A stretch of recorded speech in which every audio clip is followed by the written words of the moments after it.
So we are working on this first generation Tundra, and this is what we're doing. The shock bracket here, excuse me, became undone. Here, this is the bracket, and this is where it mounts to. And so what we're doing is we are going to be shaving this off and cleaning this, and then we're gonna weld it back on. Okay, so I got this thing cleaned. Here, this thing is also cleaned. This thing goes here, and I'm gonna tack it, and then I'm gonna burn it in and call it a day. Let's do this.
There's a tight spot from here to here is about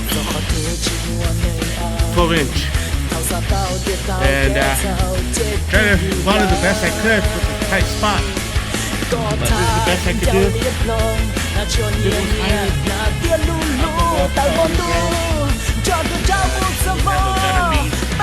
Okay, so it's all done.